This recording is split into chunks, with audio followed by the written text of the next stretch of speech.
Bueno, saludos a todos los que están online. Estamos en la posición 132. Y uno de los salmos en esta posición, uno de los textos, está en el Salmo 84. Y este Salmo 84, el título lo comienza diciendo, es el Salmo de los hijos o para los hijos de Coré. Ahora, tenemos que entender que estos hijos de Coré son descendientes de aquella gente que la tierra se lo tragó en una sentencia que Dios le dio. Ellos hicieron lo que no tenían que hacer y precisamente lo hicieron. Dice que cuando hablaron con Moisés, Moisés le dijo como ustedes están yendo en contra de la congregación. La congregación es la iglesia, ¿eh? Porque a veces la gente no creen que iglesia apareció en el Nuevo Testamento. ¿Y quiénes son estos hijos? Bueno, son descendientes, ya aquí han pasado unos cuantos años, aquí han pasado ya unos más de 400 años. Así que estos que están apareciendo aquí son descendientes de esa gente, pero si esa gente se murieron, entonces quiere decir que estos descendientes tienen que haber sido necesariamente niños o algo así, que precisamente por ser niños, pues no los llevaron en ese momento delante de Moisés para formar el lío que formaron. Así que cuando ahí la tierra se los tragó y se fueron completos, los niños, tal vez a uno recién nacido, pues ahí perdieron a toda la familia. Ahora, si estos niños están aquí y son los que están escribiendo este salmo, te puedes dar cuenta la cultura y la enseñanza de Israel en ese momento, porque 400 años después, estos niños fueron educados, tuvieron descendencia, tuvieron familia, nadie los rechazó porque sus padres hicieron esto o hicieron aquello, sino que ellos son gente importante al punto de que hay unos cuantos salmos de ellos. Y lo dice así, los hijos de Coré. ¿Están ahí conmigo? Y la visión que estos niños tienen, bueno, ya estos adultos, estos descendientes, vamos a decir, es una visión tan exacta que inclusive en este propio salmo ellos hablan de eso. Por ejemplo, en el verso 10 dice, porque mejor es un día en tus atrios que 1000 fuera de ellos. El ministerio que tenía Coré y su familia era cuidar las puertas del tabernáculo. Cuando ellos se sublevan contra el liderazgo de Moisés y contra toda la congregación y quieren hacer otra cosa, ellos son los que cuidan eso, ¿no? Ahora fíjate lo que dice aquí en el Salmo. Porque mejor es un día en tus atrios que 1000 fuera de ellos. Escogería antes estar a la puerta de la casa de mi Dios. O sea, lo que ellos no escogieron, ellos prefirieron irse por la rebeldía que les nació que seguir cumpliendo con lo que tenían, que era cuidar el orden en la puerta del tabernáculo. Dice, escogería antes estar a la puerta de la casa de mi Dios que habitar en las moradas de maldad. ¿Por qué? Porque desde el momento en punto en que ellos se sublevaron, la maldad apareció en sus corazones, ¿ves? Al punto de que entonces la tierra se abrió, se los tragó completo, se fueron por ahí para abajo. Quiere decir que la misma maldad, ¿ves? Eso representa como que la misma maldad los sepultó. ¿Ya entienden hasta ahí? Y cómo los hijos, ahora, siglos después, los descendientes pueden hablar de eso sin sentir ningún complejo ni nada, sino para reflexionar sobre eso mismo, ¿me entiendes?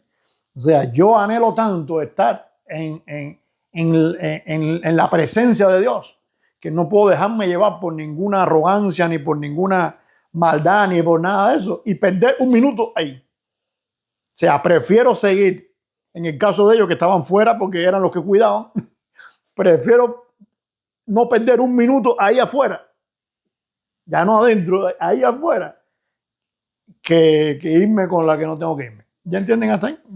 La valoración que ellos hacen de eso. Así que cuando leemos este salmo, primero que tenemos que mirar es ese cuadro general. Ahora, si empezamos a profundizar un poquitico en lo que implica este salmo, vamos entonces a ver otros detalles importantes también, que a nosotros nos pueden servir, nos pueden ayudar. Dice en el versículo 7, irán de poder en poder, verán a Dios en Sión. Espérate un momentico. Sión no existía todavía. Sión, lo que hoy nosotros conocemos como Jerusalén, Sión era una parte de Jerusalén, de lo que hoy es Jerusalén. Sión es una de... O sea, Jerusalén hoy en día está formada por varias colinas que se unen, ¿ves? En las poblaciones han crecido y eso se une. Como ahí han venido después, han venido guerras y han destruido y vuelto a construir y construir, ¿ves? Hoy en día parece que eso es plano, pero eso es plano de arqueología, de ruinas y de cosas de la historia. Pero eso en realidad, por naturaleza, son lomas. Una de esas lomas fue donde bastantes siglos anteriores, casi un milenio anterior, Abraham subió con Isaac a sacrificar a Isaac, ¿se acuerdan? En el monte Moriah, que es donde, en una de esas colinas, donde hoy existe la cúpula de la roca, que en el pasado fue el templo de Salomón. Ahí fue cuando eso no había nada ahí, era un montecito, era un yerbasal, donde Abraham subió con Isaac a sacrificarlo. ¿Van ahí conmigo? En la parte sur de esa lomita, que es Moriah, pues David compró esa villa a unos filisteos, le compra eso y hace la ciudad de Sión. ¿Qué cosa era la ciudad de Sión? La casa de David. Era tan grande que era una ciudad. Y ahí vivía gente también, no era solamente David. Pero él fue el que hizo todo eso. Y eso que es Sión, donde David construyó eso, siglos anterior, en el tiempo de Abraham, era donde estaba Salem. ¿Qué cosa es Salem? La ciudad de Melquisedec. Aquel rey y sacerdote que cuando Abraham vino de liberar a Lot, que se lo habían secuestrado, lo recibió con pan y vino. ¿Recuerdan aquello? Ese Melquisedec, rey justo, rey, Sedec justo, ese rey justo hizo aquello. O sea, ven cómo todo se conecta. Por algo en la Biblia todo está conectado, en los lugares y todo. ¿Por qué? Porque hay un mensaje que sale de todo eso. Entonces, David, ya cuando David compra aquello y hace eso. En este momento en que los hijos de Coré escriben esto, todavía ni se ha armado el templo, ni hay nada de eso.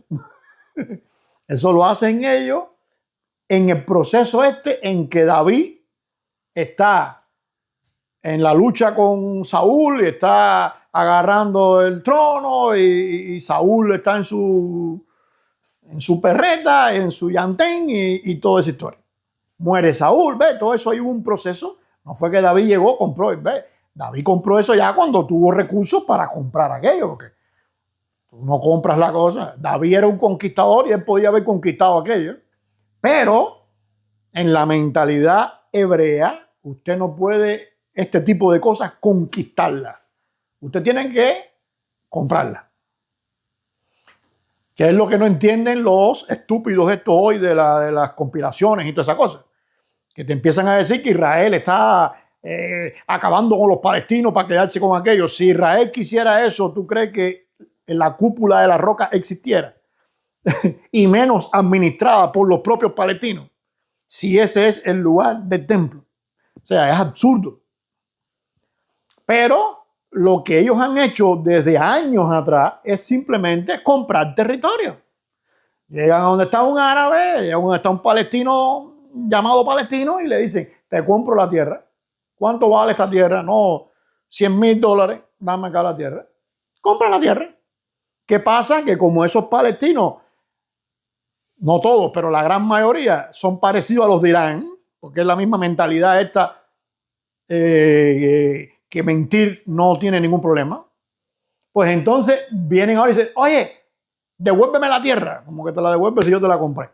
Porque esa mentalidad, ¿ves? La misma mentalidad también socialista, como mismo Fidel le quitó cosas y los comunistas le quitan cosas a las que tienen en nombre de la humanidad, en nombre del bienestar, le roban la cosa, las propiedades a la gente. Ahora por la mañana estábamos hablando de que la casa mía en Cuba la hemos pagado la misma familia 7 veces. Entonces tú dices, voy acá, ¿cómo puede ser eso? Porque te la roban, te la venden, te la vuelven a robar, te la vuelven a vender en nombre de la justicia social. ¿Ves? La justicia social es para el pueblo, pero entonces le roban las cosas al pueblo. Porque los que son ricos y tienen recursos, lo han comprado y lo tienen, también son pueblo. Entonces te hacen ver como que esa gente no son pueblo y el pueblo es el pobre. No, no, no. Todo el mundo. O sea, si yo luché, yo caminé, yo compré, yo hice, yo largué el pellejo. Nunca se me olvidará un vecino que yo tenía en Cuba, que lo conocí de joven y después murió. El gallego le decíamos, porque era gallego. Y ese edificio, o sea, está el edificio donde nosotros vivíamos y había otro edificio delante. Ese edificio delante era una colchonera. ¿Qué cosa era una colchonera? Que el hombre tenía un negocio de hacer colchones. Triunfó la revolución y le quitaron la colchonera.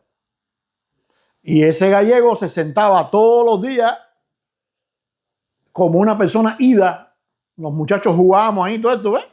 Como muchachos al fin no teníamos conciencia de eso. Pero él se sentaba todos los días ahí como si fuera un... ¿Qué es lo que él miraba? Lo que le robaron. Y la esposa, la gallega, todos los días se levantaba por la mañana y barría y limpiaba aquello.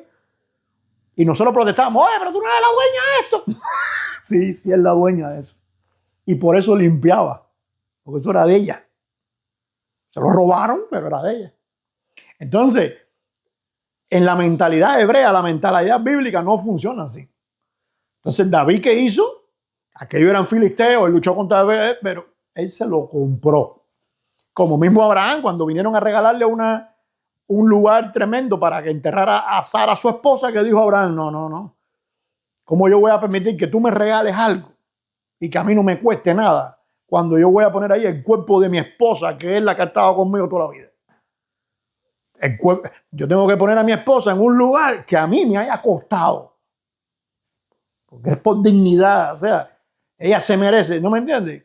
Entonces, igual, como si esto es de Dios, tú vas a robarlo, a conquistarlo. ¿Ya me entiendes? No es así. Y eso es lo que pasa hoy, eso es lo que sucede en la Palestina que le llaman hoy. Eso es lo que sucede. Cuando te dicen los colonos, depende de los colonos judíos. No, no son ningunos colonos judíos. Son gente terrateniente mejor, ¿ves? Gente que compró tierra y ahora tiene tierra cultivada, porque para empezar esas tierras se las vendieron baratas porque aquello era un desierto y ahí no se daba ni las hormigas. Entonces ellos la compran, como en la tradición hebrea está el secreto, porque ya está demostrado que es un secreto, porque Israel llega a esa tierra y prospera, Israel se va y se convierte en un desierto. Entonces ellos tienen el secreto de cómo hacer que prospere. Entonces esa tierra que se la vendieron en centavos porque era una desgracia, era un nada, un cero a la izquierda, pues ellos la hacen primeros productores de cítrico. ¿Cómo tú puedes ser los primeros productores de cítrico en el mundo si aquello es un desierto hasta hace unos años atrás? Simple, porque en el Talmud está cómo es que se cultiva esa tierra. Y no, bueno, yo digo secreto porque simplemente a nadie le da por estudiarlo, pero en el Talmud está cómo es que se trabaja y se cultiva esa tierra, que no es nada del otro mundo, es simplemente tener en cuenta determinadas cosas naturales. Entonces, que Dios la creó, simple. Entonces, David, ¿qué hace? Compra aquello. ¿Por qué David compra aquello? Simple. ¿Por qué él le llama Sión? ¿Por qué todo se concentra en ese mundo espiritual? Porque por revelación y por lógica, las dos cosas unidas, la lógica y la revelación no pueden estar separadas. Por lógica, bueno, ahí estaba el templo de Melquisedec.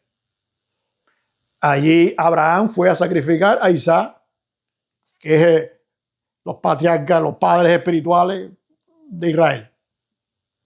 Pues entonces eso tiene que tener algo especial ahí, ¿no? Si Dios encima de eso le revela lo que va a pasar en ese lugar y lo que él va a hacer en ese lugar, pues lo más lógico es que David ponga todo su empeño en comprar qué cosa, ese lugar.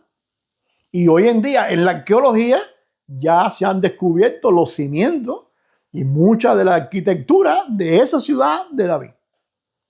Tú puedes hoy ir y caminar por ahí, por esa ciudad de David, porque ya todo eso lo han excavado y lo han... Entonces, David está, y los hijos de Coré están mirando ese lugar como algo especial. Ellos no están hablando del tabernáculo, que en ese momento no estaba ni ahí. El tabernáculo estaba en otro lugar. Ellos no están mirando nada de eso, ni el arca tampoco, que estaba de casa en casa. Ellos no están mirando eso. ¿Por qué? Porque dice ahí, verán a Dios en Sión. Ahora, fíjate que está en futuro, verán, no lo están viendo, verán. La pregunta es, y aquí es donde ahora nos metemos un poquitico más abajo, más adentro, más profundo. Entonces, si ustedes verán a Dios en Sión, el que escribió esto ya lo vio. ¿Cómo tú lo sabes? ¿Cómo tú sabes lo que yo voy a ver si tú no lo estás viendo? ¿Eh? Otra pregunta. ¿Será que tú estás viendo lo que nadie ve? ¿Será que tú estás claro en algo que va a ocurrir que nadie sabe que va a ocurrir? Porque recuérdate que el templo, ya, o sea, David entonces va a construir Sión, que se va a llamar la ciudad de David, y va a decir lo que se va, bueno, quiso entonces construir el templo y no lo pudo construir. Dios le dijo, no, ya esto sí no lo vas a hacer porque tú tienes las manos manchadas de sangre. ¿Por qué? Porque él había matado a Urías. Entonces tú eso no lo vas a hacer porque tienes las manos manchadas de sangre. Te perdoné, te hice una familia y todo eso, pero tienes un precedente que no funciona. Eso lo va a hacer tu hijo. Así que escribe todo porque eso lo va a hacer tu hijo. ¿Y qué hizo David? Escribió todo.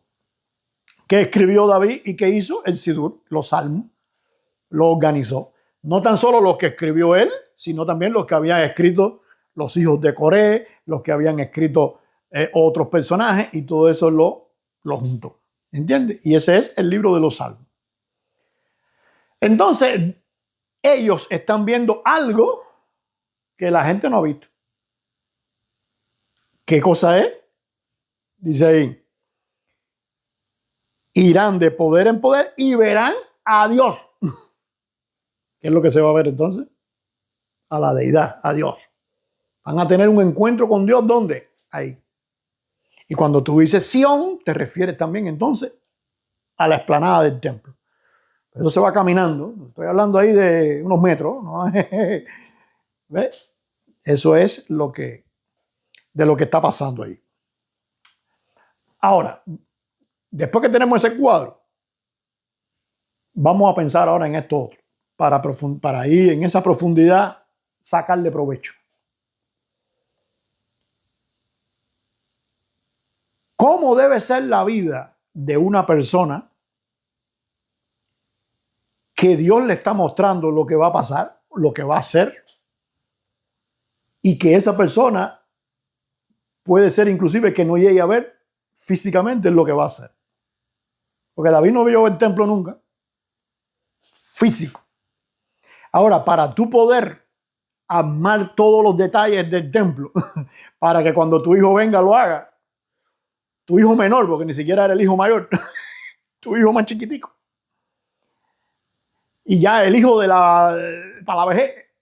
Entonces, ¿cómo puede esta persona hacer todos esos detalles? David hizo las copas, David hizo los platos, o sea, los detallitos de adentro del templo. ¿Tú no crees que tiene que estar viéndolo? Tiene que visualizarlo. Hay dos formas de visualizar, con la creatividad. ¿Ves? Si mi mamá estuviera aquí, que es especialista en eso, me decía, la creatividad. Con la creatividad tú puedes visualizar las cosas, porque los artistas, cuando hacen cosas, las visualizan. Pero también tú puedes visualizar las cosas porque Dios te las esté mostrando. En ese salmo no podemos ver eso, pero hay otros textos que sí te lo dicen. O sea, David hizo eso porque Dios se lo reveló a él y a los que estaban con él. Porque ahora David dice, yo quiero que hagan esta copa, pero alguien tiene que hacerla. David no se va a poner a king, es un rey. Eso se va a hacer ¿quién? Un artesano.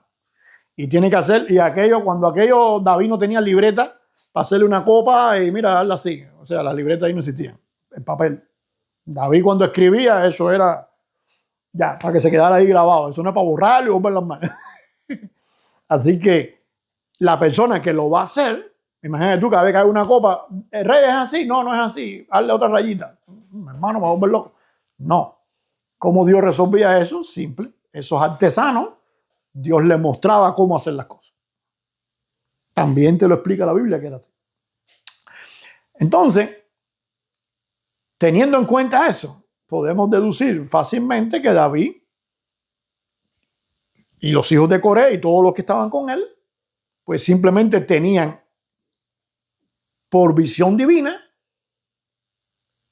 una certeza de que eso venía. No es que está en mi imaginación y yo creo que eso va a ser. Porque no es lo mismo que está en mi imaginación y yo crea que va a ser a que yo lo vi. Moisés, recuerdan a Moisés, cuando va a hacer el tabernáculo. ¿Qué dice el texto? Y Moisés hizo el tabernáculo conforme al modelo que vio. ¿Modelo qué cosa es? Una maqueta, algo que tú viste, es así. Ya sabemos, porque después se explica, que ese es el templo celestial.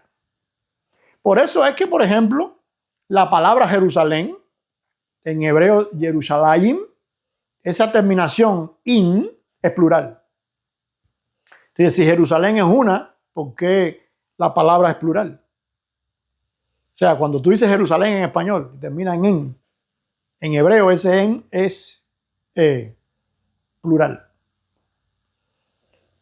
¿Cómo la palabra puede ser plural si la ciudad es una? Imagínate que tú digas en Cuba Las Habanas. No, La Habana es una.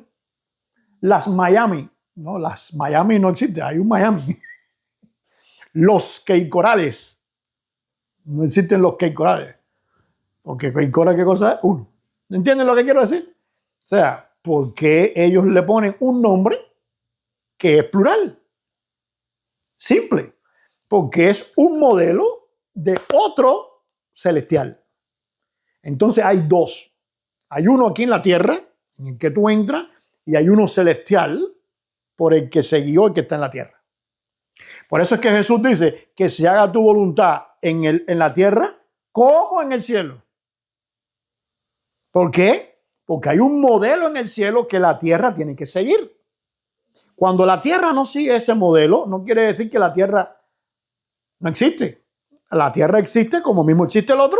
Lo que pasa es que la tierra, cuando no cumple ese modelo, eso quiere decir desgracia.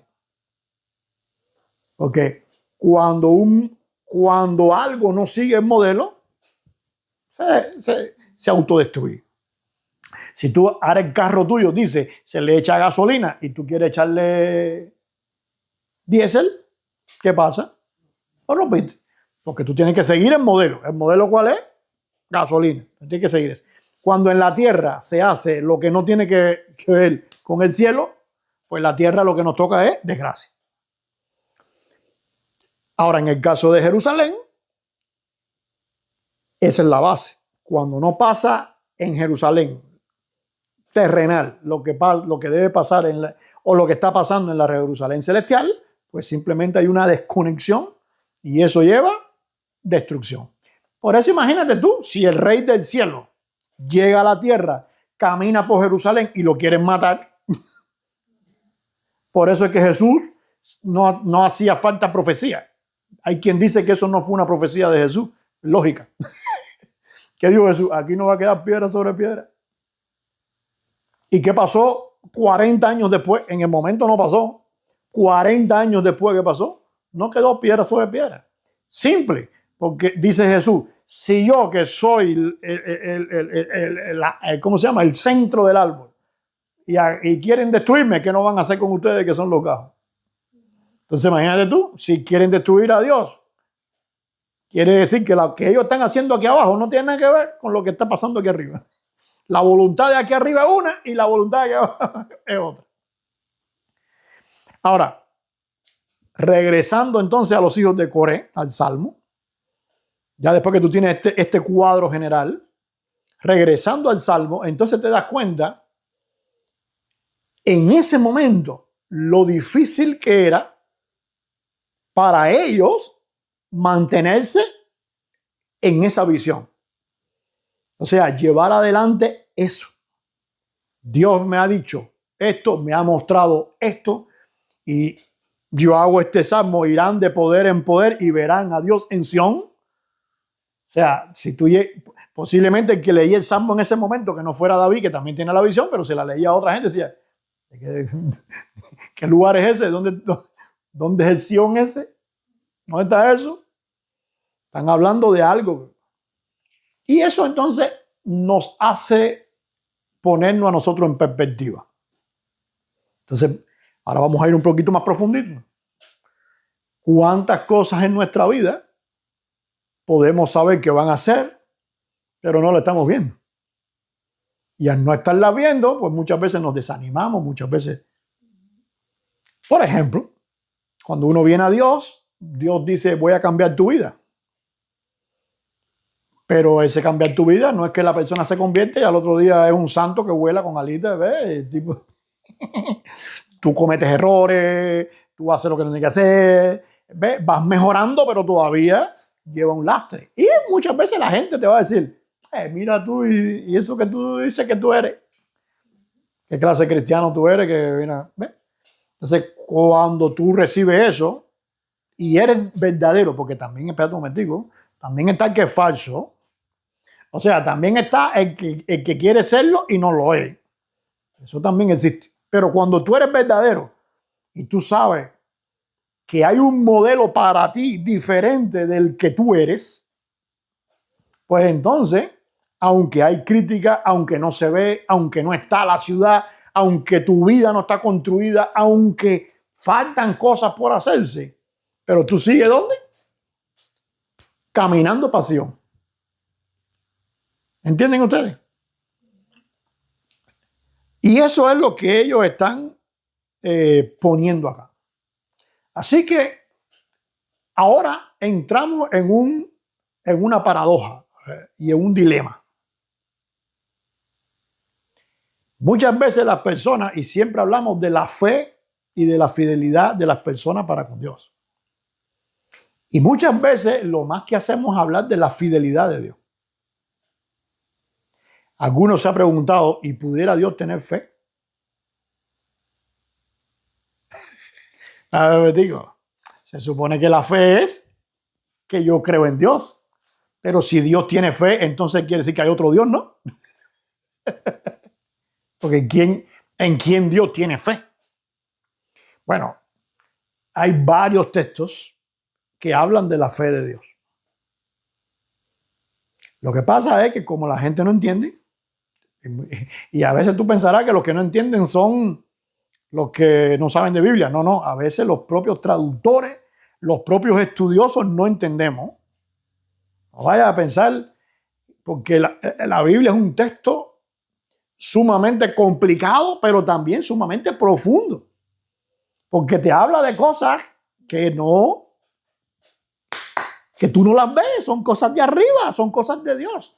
Dice la Biblia, no puedes entender el pensamiento de Dios completo porque Dios es demasiado ancho, demasiado alto, demasiado ancho para ti, demasiado profundo para ti. Tú siempre te vas a quedar corto.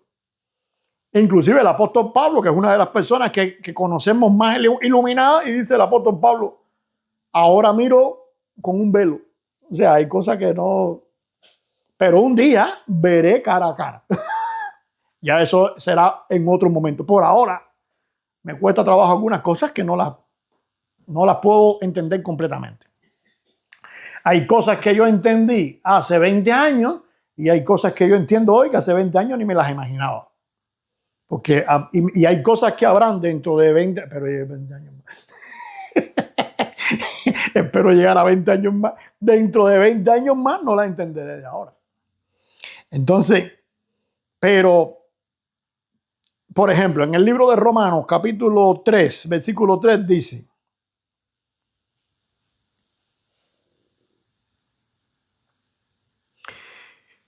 pues que si alguno de ellos han sido incrédulos, hablando de los judíos, su incredulidad habrá hecho nula la fe de Dios. ¿Cómo la fe de Dios? Bueno, ahora vamos a este texto del Salmo donde estamos. Dios le hace una revelación a ellos. Ellos agarran esa revelación y tienen que batallar para enseñar de eso, para hablar de eso, pero ellos no lo están viendo ni nadie lo está viendo porque físicamente no existe. Pero sabemos que todos ellos perseveraron porque después, años después, vamos a ver, por ejemplo, a un Salomón construyendo el templo. Y la gloria de Dios, dice así, descendió sobre el lugar y todo el mundo vio la gloria de Dios. Entonces, quiere decir, ellos podían haber flaqueado en eso que Dios les dio. Ellos podían haber renunciado. Ellos podían haber dicho que vaya. Mira, la lógica me indica que tú me has mostrado esto, pero yo no lo acabo de ver. Imagínate David, que dice que estaba ya viejito y tuvieron que traerle a una doncella virgen, desnuda, acostársela al lado para que pudiera calentarlo, porque se estaba muriendo de frío.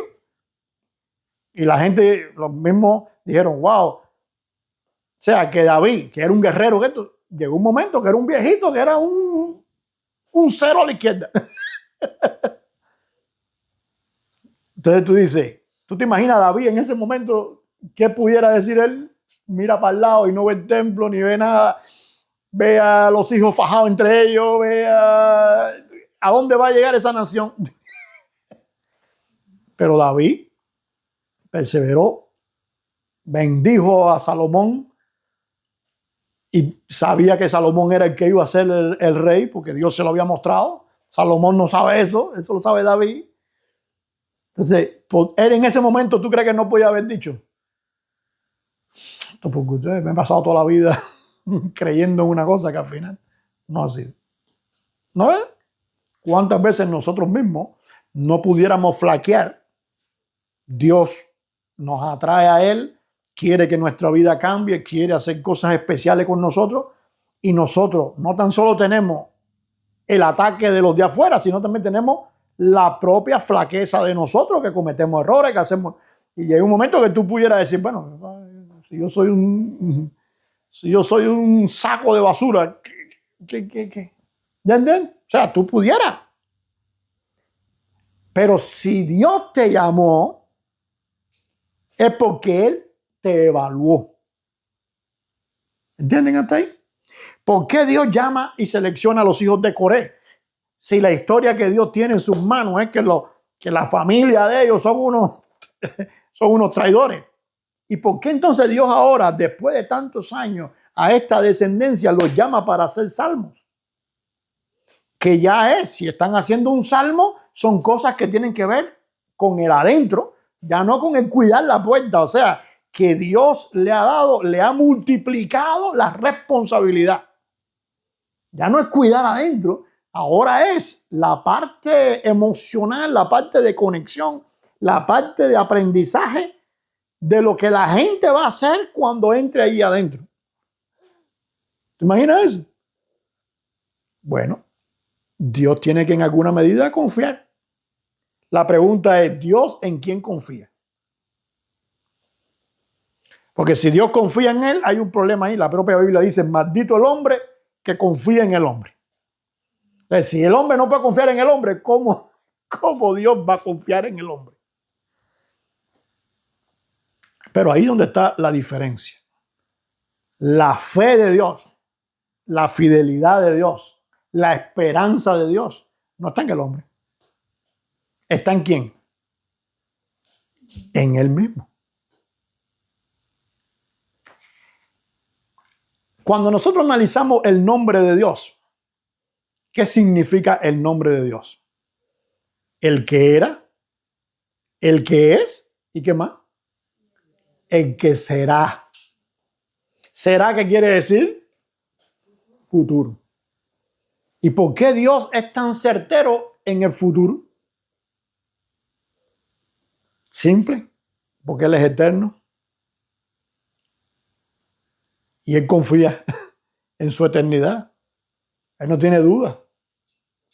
Su eternidad le hace saber el futuro.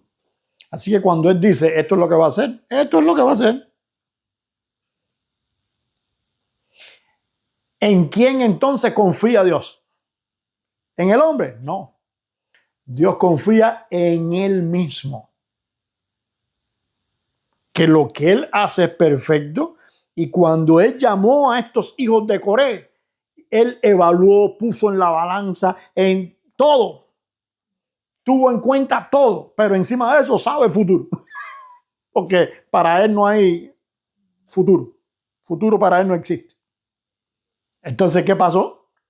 Que cuando Él dice el que soy, el que fui, el que soy, el que seré, ¿a quién se lo está diciendo? Al hombre. Somos nosotros los que tenemos que entender que Dios no falla al punto de que Él confía en Él mismo.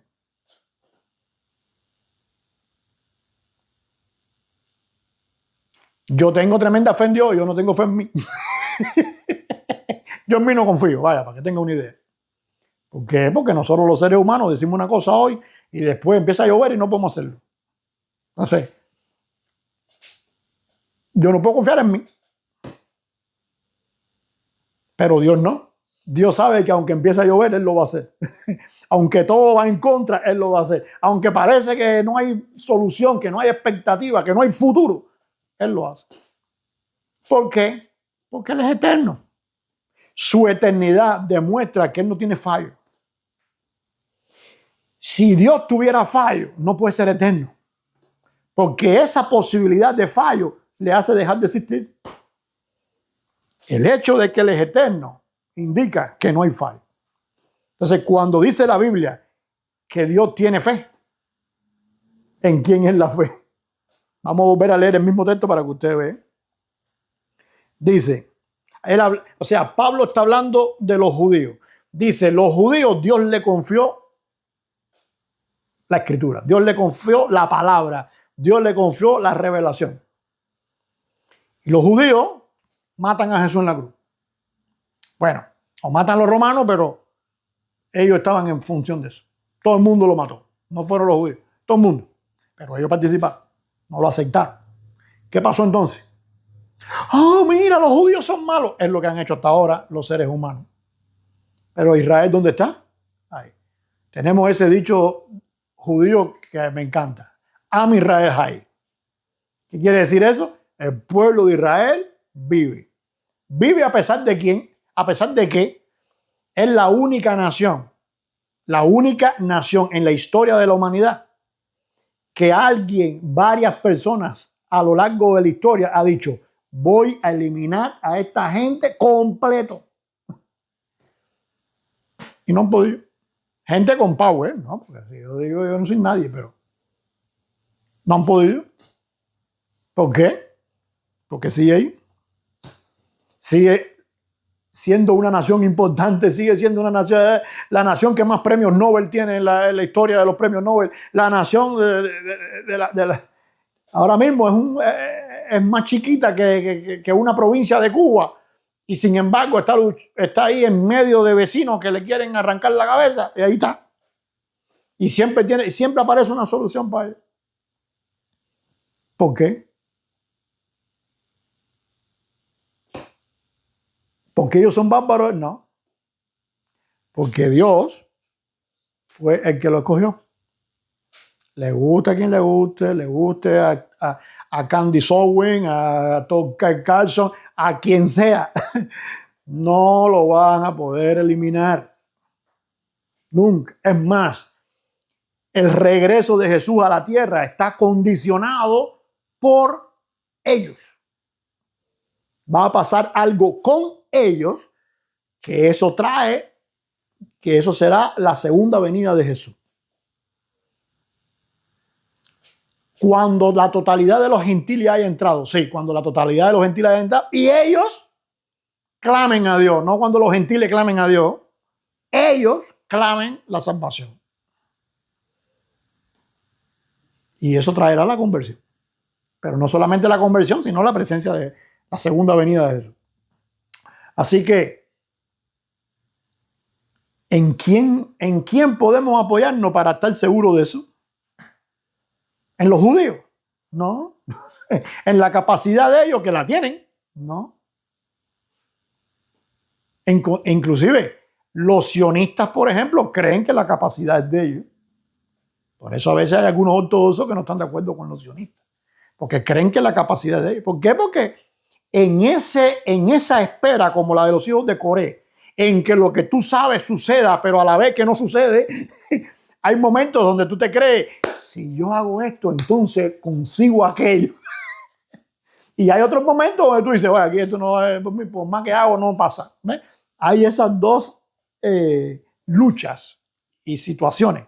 Y así le pasa a Israel. Hay algunos de ellos que dicen, oye, esto no es nada. Y hay quien dice, oye, vamos a hacer nosotros porque Dios no hace nada. A lo mejor Dios está esperando que nosotros hagamos. ¿Ves? Hay esas luchas. Pero al final de la jornada lo sabemos. ¿Por qué? Porque hace más de 2000 años Dios dijo lo que iba a pasar. Y yo confío en quién, en eso que dijo Dios, no en lo que dicen ellos, no en lo que diga nadie. En lo que dice quién, Dios. ¿En qué se están apoyando los hijos de Coré para saber que verán?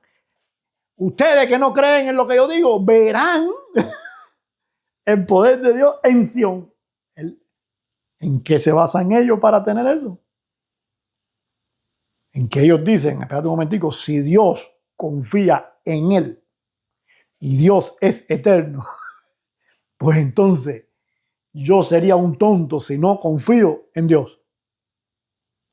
Dice un salmo, otro salmo dice el necio en su corazón, no hay Dios.